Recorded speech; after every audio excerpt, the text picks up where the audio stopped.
America's enemies and woke Pentagon bureaucrats are on notice. President-elect Trump nominating Pete Hegseth as his Secretary of Defense. Hegseth lives and breathes the military. It's in his DNA. He's a combat vet with 20-plus years of service. He did tours in Iraq and Afghanistan, receiving 2 Bronze Stars. Hegseth also has degrees from Princeton and Harvard, but we're not going to hold that against him.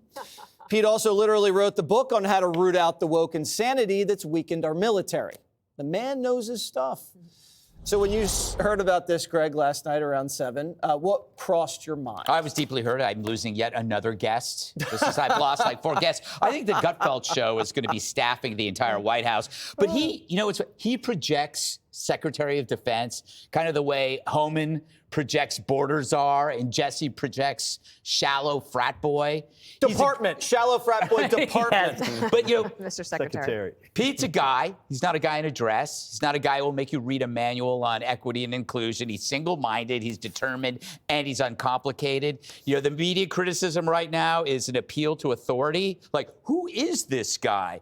As if they don't know how to Google and find out, 2 Bronze Stars, 2 decades in the military. Also one of the most persuasive defenders of the military. He is what actors play in movies.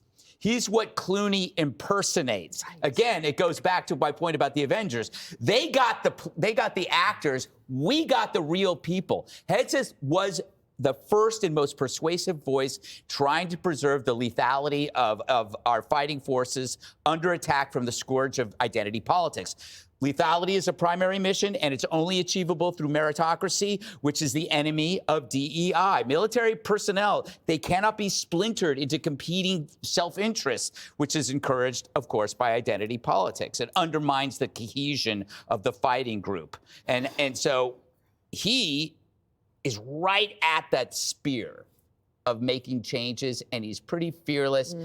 My problem is he's so unattractive, very homely man. This also shows how powerful Trump is at this point. He's not afraid of the media, not afraid of Democrats. He puts who he wants where he wants them. I do think that the initial reaction was shock. And then as you read through later in the day, people were like, actually, an inspired choice. And I say that because of having gotten a lot of text messages going, what is going on? I'm like, a couple things. One, he's a great communicator.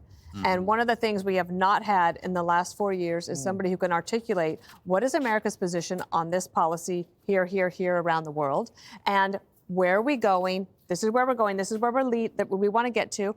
Also, he understands his audience. His audience is not just people on Fox and Friends that watch Fox and Friends. If he gets this job, and I assume that he will get confirmed or however they decide to do it with the recess appointments, his audience will be our adversaries, our allies, and our troops. And he understands that, and he's very good at it. I would also say to anybody who's like, who's this guy? Read one of his books. He's an excellent writer and a great thinker. The books he's done on the military are great, but I would also say his book on education was one of the best. And if you're worried about your kids' education, look at that one. He talks about classical education. Also, the people complaining about him are the ones who thought that an indecisive and skittish Kamala Harris should be commander-in-chief. And I just want to point out a couple of other things. Joe Biden named this woman, Tracy Stone Manning, to run the BLM, that's the Bureau of Land Management, Greg. She had direct ties to an eco-terrorist organization. Then, after the October 7th attack, he nominated a lifetime federal judgeship to a guy named Adil Manji, who had hosted anti-Semitic groups on campus and defended cop killers. He had Sam Britton. Yes. Right? Okay. The luggage thief, okay, to oversee nuclear waste disposal. Good thing he didn't steal any of that.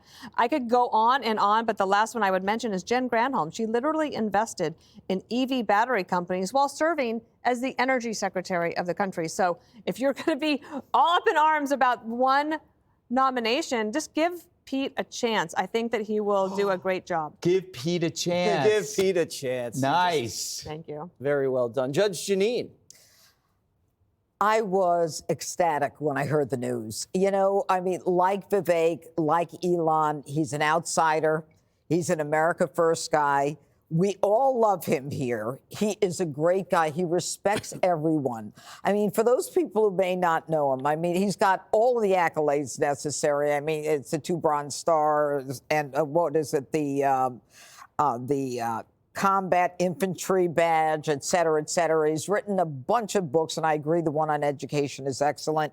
But even more important than that is the fact that he is so anti-DEI, anti-CRT, and he said he's going to start with the Joint Chiefs.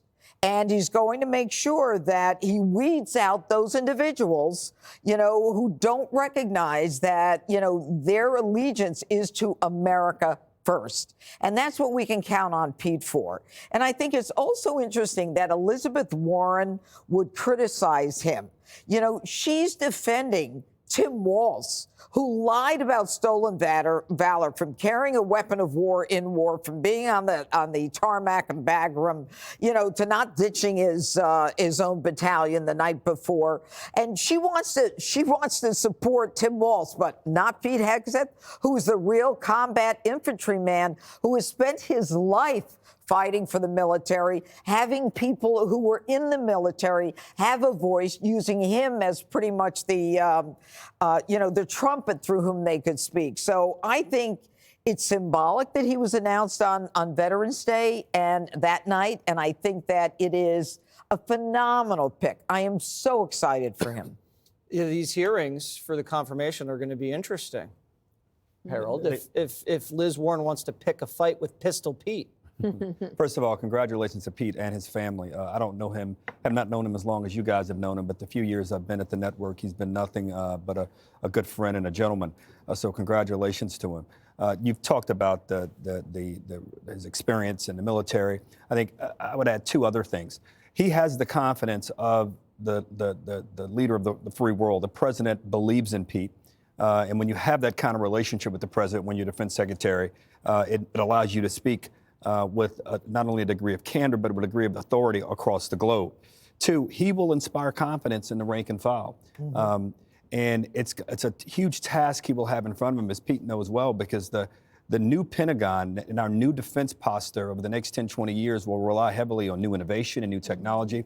And having someone who's young, someone who remains connected to the military, someone who is outspoken on issues. I don't agree with Pete on all the things that he has stated over the years, but here's someone who's smart, who's thoughtful, who will listen, who will bring, I think, a fresh dose of leadership to the Pentagon. I wish him well as he goes through the confirmation process. And I differ slightly. I don't want any recess appointments. I think everyone should have to go through a full confirmation hearing, and I have nothing but confidence that Pete will make his way through that. But I think for the country's sake, we should have full confirmation hearings for everybody. All right. And he doesn't even have to pay me back. You know what? Just keep Yeah, it. let it go. You deserve it, Secretary. Click here to subscribe to the Fox News YouTube page to catch our hottest interviews and most compelling analysis. You won't get it anywhere else.